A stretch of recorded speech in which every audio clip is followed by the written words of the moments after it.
Hello everybody, it's time for the weekly cosmic forecast.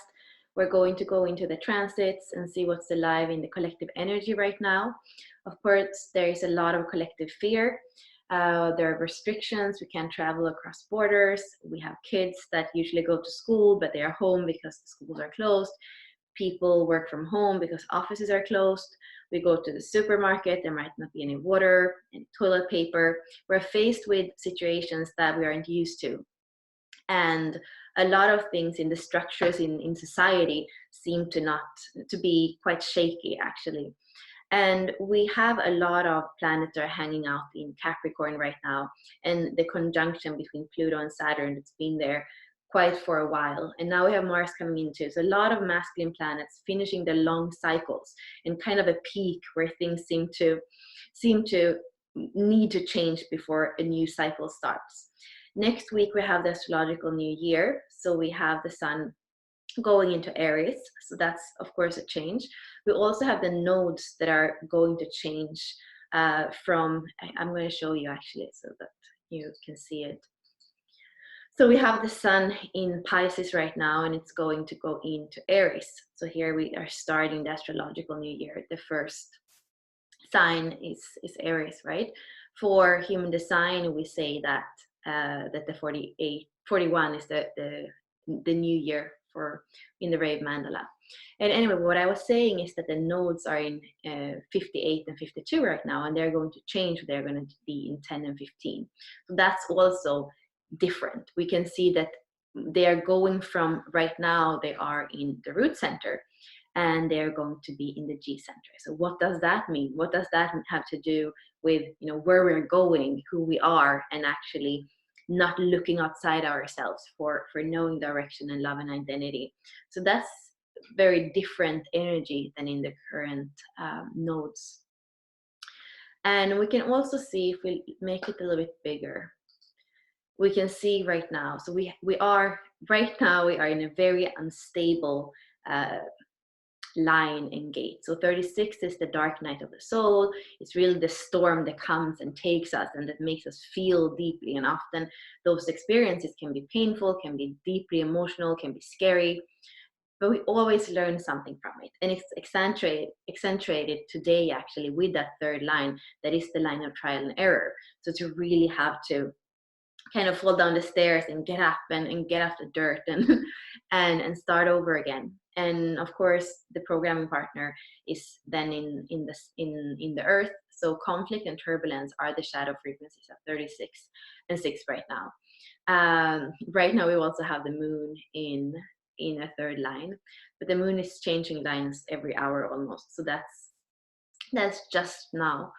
And here, like we were saying, the nodes are in 52 and 58. Mercury is in a 6th line. So a lot of, when we speak about, I've spoken about this before, about this is the sphere of relating in the star pearl.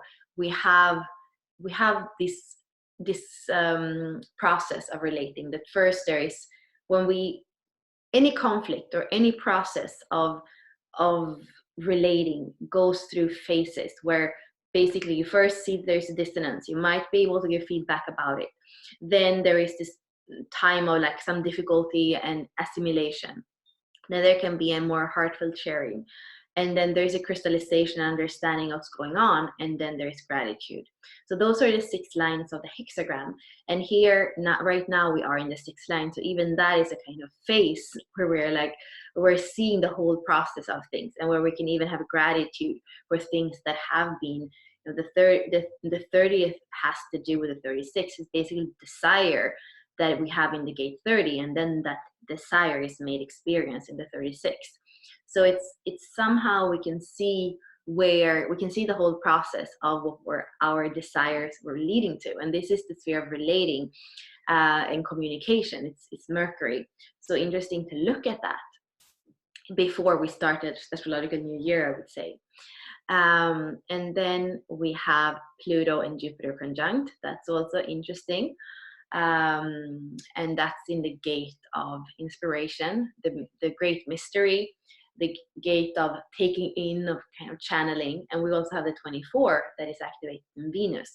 So this is activated for all of us right now, inspiration and innovation or invention in the 24, to be able to take in and actually in a process that is stable, you could say, invent something. The 24 has to do as well with silence. So this can be a lot of chatter in the in the low frequency, where the 61 is psychosis and the 24 is patterns or addictions that are not serving us.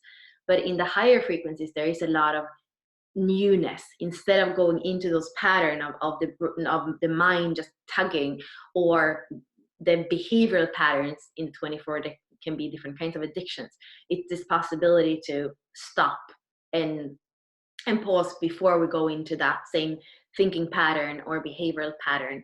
And then there is the invention, there's something new, something fresh that can come out of it. So that's powerful right now, with both Jupiter, that is a powerful accentuated planet, and then Pluto. And we also see that we have two centers on the bottom that are defined. So last week I think we had no centers. We had like a reflector chart, no centers that were filled in. Now we also have this channel, the 952, that has to do with focus. So it is to have the focus and the determination to sit down and find a solution, maybe actually, and to not fall into inertia, to not fall into stress, but to actually have that grounding, to sit until something is done, and to focus on it until we're done. We have four completely open centers. So again, look at what we're holding on to. Is it good for us? Is it time for the astrological new year now to let go of things that are not serving our well-being? Are we still trying to prove ourselves? Are we over-promising? Or do we think that our worthiness has to do with what we accomplish? And the G center again. Now, before we go into the new nodes, this thing: do I know who I am, where I'm going, and do I look outside myself for love, or am I stable within my own knowing? And then the throat center can be looking for attention, or can become spokesperson for basically anything. So to have that questioning, am I really speaking my truth? And then we have a very activated emotional center with turbulence, dishonor, conflict, desire. All these, basically, this is a lot of the keys from the codon ring of divinity that we're in right now, that are there and that are influencing us, affecting us. So this is still a week where we're going to feel a lot, where it's going to storm, where it's going to feel maybe like failure, where it's not going to be stable. It is really a week that can be, for all of us, quite tough. And we still have Neptune in the 22. The sun was in it last week, and this is what we don't often see. And here we have that dishonor, we have that 22, we have that breakthrough that comes from suffering. So these are powerful. The sun in the 36 and Neptune in the 32, those are powerful, very powerful activations. And then interesting to have, actually we have Saturn in the 60 right now. So it's not completely conjunct. They're all in Capricorn, but it's not, now we are getting more and more, a bigger span between, if we look at Saturn and Pluto, there is a bigger span between them now. They are kind of going away from each other, it looks like. So yeah, interesting week. Turbulence and the dark night of the soul, and know that the 36 knows that nothing is forever. No storm is never going to stop, and when the storm is over, we're going to be richer. We're going to have learned things from it. We're going to be more mature, and we're going out of the ring of divinity in 4 days. So from having had all these powerful gates in the emotional center, where basically we have been in a wave constantly for the last 3-4 weeks, we're going up in the 25, in the G center, in universal love, in a cleaner energy somehow. So, and that's where we have the Aries energy. So it's really like something new can start. So this is part of a peak, and it's not going to be over, but it's something that there can be a shift in energy that we can start to feel quite soon. So I'm wishing you all a really nice week with all the turbulence and all the storm, and just to be able to say yes to it. If we say yes, it's actually being alive. If we say no and resist, it's actually probably going to be worse, because when there is no acceptance for life, that's really when we experience struggle. Thank you.